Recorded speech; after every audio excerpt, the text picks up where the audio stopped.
Assalamu alaikum everyone, I'm Zorah Booley from In the Midnight Kitchen, and today I'm going to be showing you how to make a 20-minute butter chicken.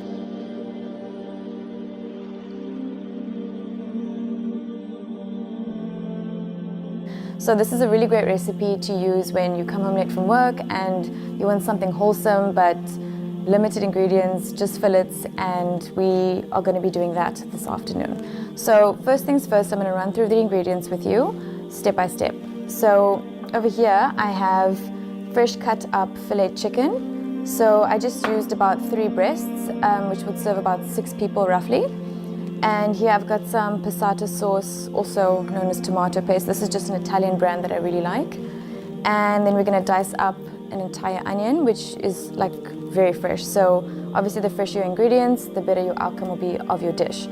And when we start our dish, we are going to be sauteing the onion, some fresh Maldon salt, which is my favorite, a little bit of olive oil. You can also use normal canola oil, it's up to you. And then a little bit of butter. I just add as a bit of a richness to the dish. You don't really need to use it.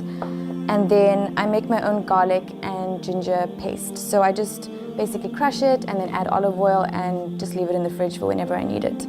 And then when we're talking about our spices, we've got 1 teaspoon of ground cumin, 1 tablespoon of garam masala, and a teaspoon of chili powder. You can also use paprika, it doesn't really matter, it's up to you. And I just parboiled my rice now, so it takes the longest. I like to start with that first. I put in, this is about 200 ml of coconut milk that I used for the rice, and the other 200 is going to go into the butter chicken sauce. So I boiled the rice with a cup of water and then 200 ml of coconut milk, and that's just boiling. So we're going to let that cook, and in the meantime we're going to get to dicing our onion. So let's start. So I just use a normal sharp knife, and because it's just for 6 people, I don't need the whole onion and I don't really see the point of wasting it. So I'm just going to leave that there. And just as a side note with regards to cutting onions and keeping them overnight, they actually somehow produce a little bit of a supposedly toxic flavor into your food. So ideally I don't like to keep mine for more than 24 hours. I would rather just toss it away if I'm not using it. And if you want to avoid crying, which is just a little side note, I haven't actually done this today, which I should have, you can actually just put your onion in ice cold water for about an hour, and that takes away a lot of the acidity, which makes it a lot easier to chop and avoid the crying situation.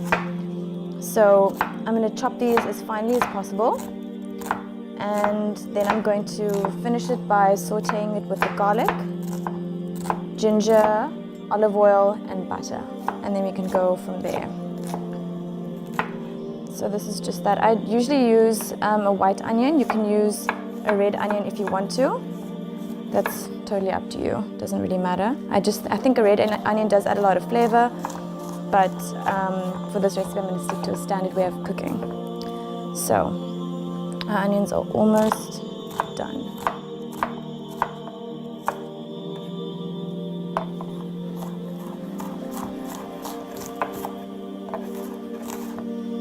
Okay, so that is actually too much. I don't need it. So if I can use it for this evening, I will. If not, then within 24 hours I'm going to have to chuck it. So this is going to go into our pan with the olive oil, butter, garlic and Maldon salt. So I'm just going to move the whole situation to the pan over here. So I'm just going to put that in.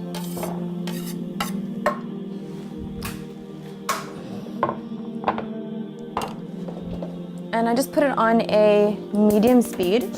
It doesn't need to be too high, otherwise it's going to burn. So just a little bit. You don't want your onions to get too brown or too burnt at all. So the minute you see that happening, just slow down your heat completely. Okay, so I'm just going to add in a little bit. This is about 2 tablespoons of oil, and this is just 2 teaspoons of butter, but I'm only going to use 1 because the other one is going to go into the sauce to make it a bit more creamy.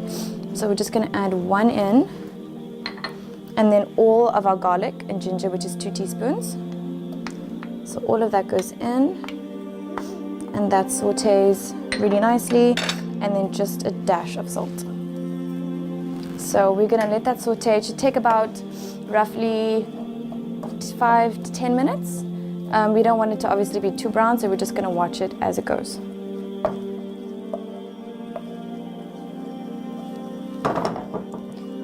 So while my onions are sauteing and getting nice and brown and fragrant, I'm going to strain out my coconut rice because it's quite done. I boiled it for about 10 minutes on a medium heat. So it should be done right now. So I'm just gonna strain it and let it steam for a little bit, and that's that done.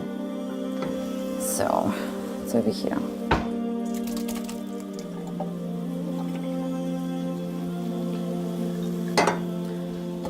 So that's done.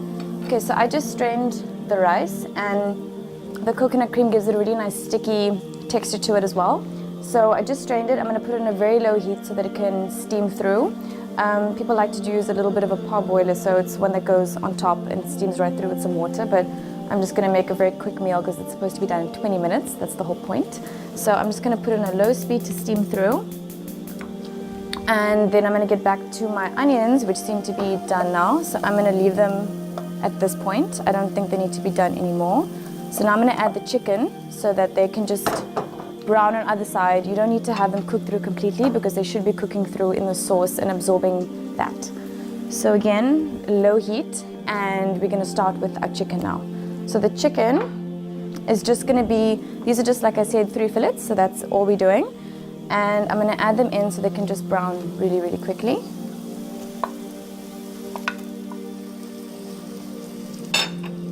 So once this is browned, you can add in your spices and the salt, obviously.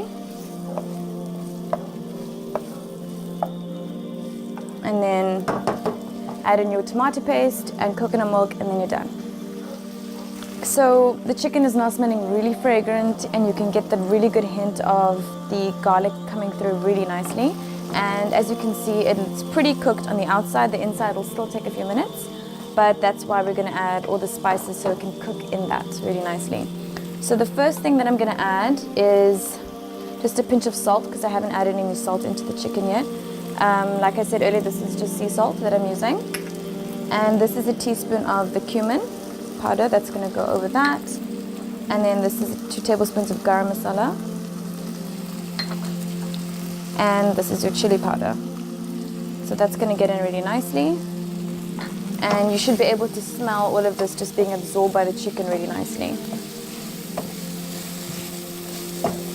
Again, just leave it on a medium heat so that it doesn't burn the spices too much, because you can actually taste that in your dish. So if you leave it nice and slow, it'll just cook through really naturally.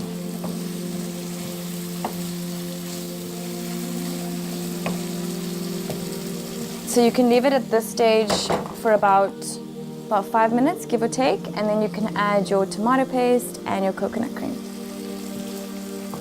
Okay, so it's been cooking for a little bit now, and it's absorbed the spices really nicely. You can really get that smell of all these Indian spices that have been used in this dish. And now I'm going to add the tomato paste and the coconut cream because I want it to sit in it for a while. And when that happens, you can just put the lid on and just cover it for about 10 minutes, and then it should be done. So this is a cup of tomato paste, and this is going to give it that really beautiful red color.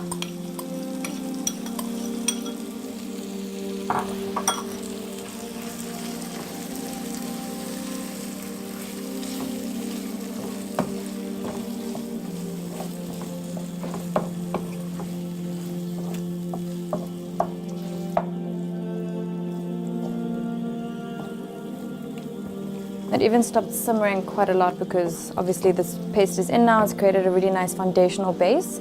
And I'm going to let this sit just for a little bit, and then I'm going to add in the coconut cream a little bit more near to the end. At this point, I'm just going to add the heat a little bit so that it can cook through quickly. I don't really want to leave it in this too long. I want to add the coconut cream in so that that can all emulsify really nicely. You'll notice that your tomato paste is going to get a little bit stiff because there's nothing too liquidy in it. There's not water in there. There's not really that much oil. So it is going to get a bit stiff and it may feel like it's sticking to the pan a little bit. So when that starts to happen, that's when you add your coconut cream in to just sort of mix it up, give it that fluidity that it needs. So like I said earlier, this is just 200 ml of coconut cream. So I'm going to pour that in. You can add less if you want to. You don't have to add that much. And you'll see the colors like just change from red into like a really beautiful burnt orange. And then at this point you can just let your chicken ruminate in this for a while.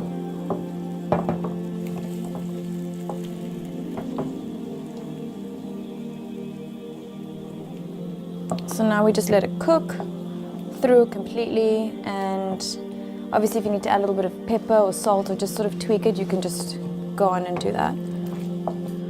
Okay, so my dishes are basically done. It took like so quick to make, so I already put everything off and now we can just plate it up and dig in. So the first thing I'm going to plate is my rice, my sticky rice actually. So it doesn't have to be beautiful, but it can look really nice. And you can really tell with putting coconut cream in it that it gives it that a lot fuller flavor, which I really like. Normal rice is obviously great, but I like having this flavor when I make butter chicken specifically. So obviously you can see this beautiful red color that's just popping through really nicely. And like I said, this is enough for about 4 to 6 people, unless you're eating a lot of it, and that's different.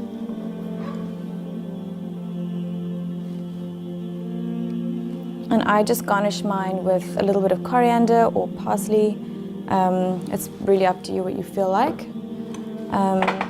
So yeah, I just chopped some fresh coriander. I grow my own, so I always have enough of that. So I'm just gonna pop it over. So I really hope that you guys enjoyed watching me today cooking my 20-minute butter chicken. I really hope that you try it, and I hope that you really, really enjoy it. And I am Zorah from In the Midnight Kitchen. I have this blog post up currently, so if you are looking for a concrete recipe, it is there, can be found. And I really hope you do try this again. Bye.